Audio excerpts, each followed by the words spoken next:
Les Confessions de saint Augustin, livre 12, chapitre 27, abondance de l'écriture sainte dans les divers sens qu'elle renferme. Car de même qu'une source, quoique renfermée dans un fort petit espace, est plus abondante et fournie à plus de ruisseaux de quoi couler et s'étendre dans un long cours, qu'aucun de tous ces ruisseaux qui tirant d'elle son origine traverse tant de pays, ainsi le discours de vos écrivains sacrés, qui doit fournir à une infinité de personnes de quoi parler de la vérité, en contient en peu de mots des sources inépuisables, d'où chacun tire et exprime par des discours plus étendus ce qu'il y peut remarquer de vrai et de solide, l'un une chose et l'autre une autre. Il y en a qui, lisant ces premières paroles de la Genèse touchant la création du monde, se représentent Dieu comme un homme ou comme quelque grand corps d'une puissance infinie qui, par une nouvelle et soudaine résolution, a produit hors de soi-même, c'est-à-dire selon leur imagination grossière, dans des espaces éloignés de lui, deux vastes corps, le ciel et la terre, l'un supérieur et l'autre inférieur, dans lesquels toutes choses sont comprises. Et lorsqu'il est rapporté que Dieu a dit que telle chose soit faite et elle fut faite, il s'imagine qu'il a employé pour cela des paroles sensibles qui ont eu leur commencement et leur fin, dont le son a duré quelque temps et puis s'est passé. Et qu'aussitôt après qu'elles ont été prononcées, ce qu'elle commandait qui fut produit a soudain été produit. C'est ainsi qu'ils entendent bassement les paroles mystérieuses de votre écriture,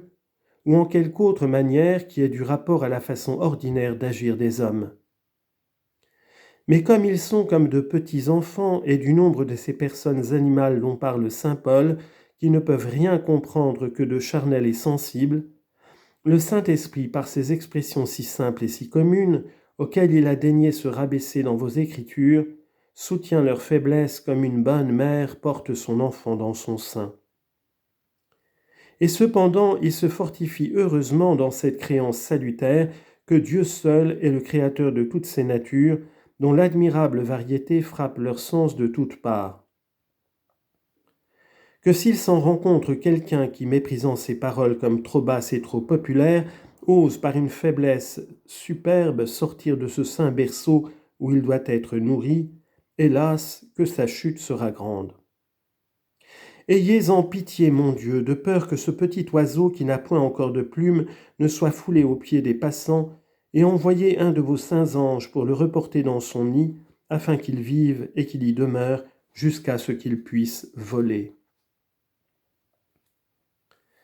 Chapitre 28. Des divers sens que l'on peut donner à l'écriture sainte.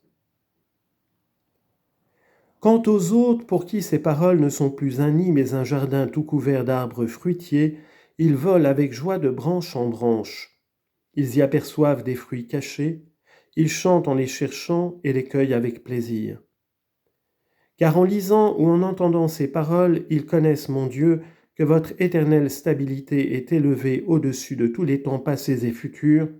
quoiqu'il n'y ait aucune de toutes les créatures sujettes aux lois du temps que vous n'ayez créées.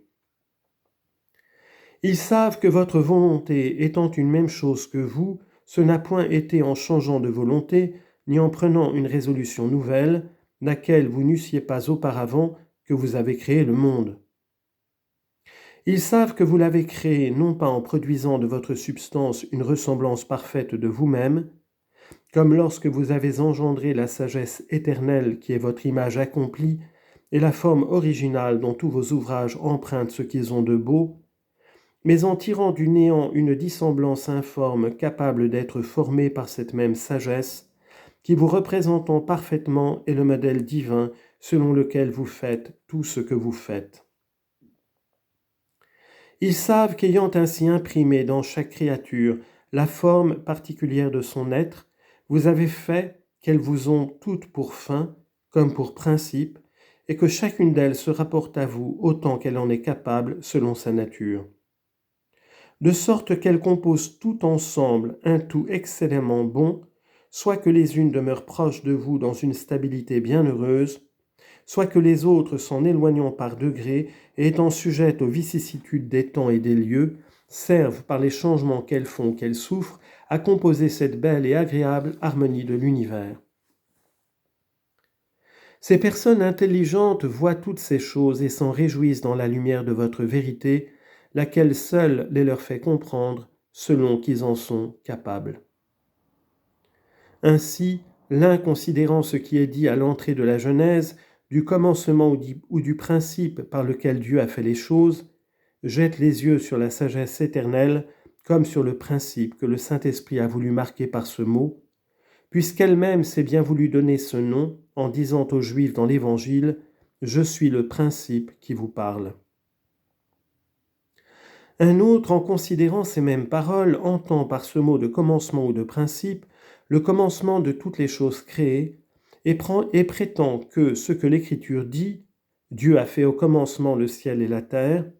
est la même chose que si elle eût dit Dieu a fait premièrement le ciel et la terre. Mais entre ceux qui les entendent de votre sagesse éternelle comme ayant été le principe par lequel vous avez fait le ciel et la terre, l'un croit que ces mots du ciel et de la terre marquent la matière informe dont le ciel et la terre ont été tirés. L'autre, les natures mêmes toutes distinctes et toutes formées. Un autre, l'une formée, savoir la nature spirituelle, marquée par le ciel, l'autre informe, à savoir la matière corporelle, marquée par la terre. Et quant à ceux qui par ces noms du ciel et de la terre entendent une matière encore informe, dont le ciel et la terre devaient ensuite être formés, ils ne l'entendent pas tous d'une même sorte, mais les uns l'entendent de ce qui peut être informe dans les créatures, tant spirituelles que corporelles,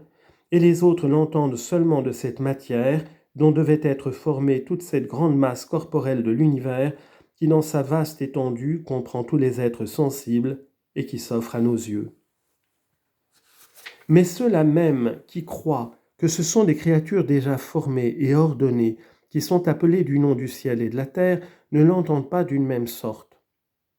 Car les uns comprennent sous ces deux noms les créatures invisibles et les visibles, et les autres les visibles seulement, c'est-à-dire ce ciel lumineux que nous voyons et cette terre ténébreuse avec toutes les choses qu'ils contiennent. Chapitre 29. En combien de sortes une chose peut être avant l'autre.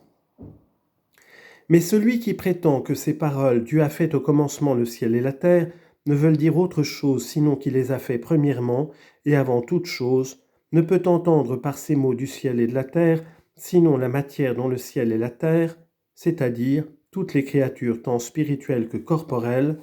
ont été formées.